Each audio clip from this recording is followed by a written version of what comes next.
Marco Vicenzino is a specialist in international affairs, and he joins me now. Marco, good to see you again. So, this effect of tripling border controls around the Mediterranean Sea, what effect do you think it will have? You know, obviously, whether people are determined to come, no matter what, the droves and droves of people coming will be arriving. The issue is, what's the long-term policy? Although there's been an increase in the amount of money being spent, the question is how the migration policy of Europe hasn't changed. So we have a short-term measure, a very important one, to save lives, but how to address that in the long run, that still remains a major question, subject to debate. When it comes to a military sort of mandate, essentially, to stop these vessels from departing from Libya and getting rid of them before they can leave with all these people on them, is that an effective policy, do you think? Would it be a good idea to utilise that kind of approach? Three issues. One is going to be reliable intelligence. Secondly, there's also the issue of sovereignty in Libya. And third is legality. If we start with the legality issues, you have to go to the United Nations Security Council to get the mandate. And Russia sits on the Security Council, and Russia may be reluctant to have another policing action done for Libya. Secondly is also, like I said, is the intelligence. You need reliable intelligence to pinpoint exactly where these boats are. Does that intelligence exist? It's somewhat questionable. And the other issue is sovereignty. Libya is divided in two.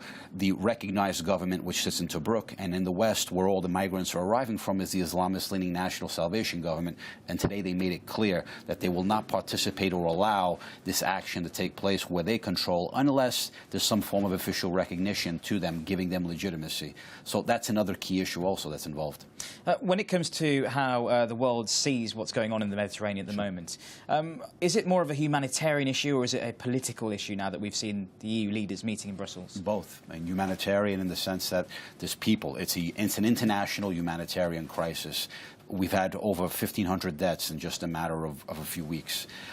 Political in the sense that those who are sitting, the 28 member states who are sitting in Brussels, the heads of state, also have political realities and considerations determined domestically. They have their own constituents. Many of them are in countries of deep economic crisis, and their constituents and their citizens also have needs, and they have to strike a balance between the two, and that's not an easy task. Absolutely. You touched on it just now as well. When it comes to sort of patrolling European countries' borders, European leaders, particularly from the right-leaning parties, will not be happy to see migrants flooding into their country. How can they essentially police who comes in and where they go? Well, the reality is that according to legislation in Europe, wherever the refugees arrive, whether it's Greece, Spain and Italy, those countries have to host them. It's their responsibility. So technically, other countries throughout Europe are not really obligated to accept them. But the problem is that when you have other countries like Germany and Sweden, for example, have been very generous in terms of refugees from the Syrian war. The reality is that those three countries mentioned, Spain, Italy, Greece, are the countries that are suffering most during this deep economic crisis. And if it's a union of European states, their interests also have to be taken into consideration. There has to be some form of burden sharing. Yeah, that's a really good point when it comes to the burden sharing and who foots the bill, essentially. Exactly, yeah. Will it matter who contributes more? The UK are saying that they've got the highest in terms of proportion for their defence budget.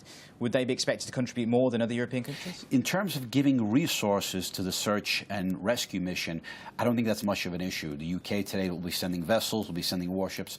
They'll also have Germany has offered to send the warships. The big question is when they are saved, searching, and you save them, you take them into Europe, and who is actually going to resettlement? So resettlement is probably the key, most controversial issue in this entire humanitarian crisis.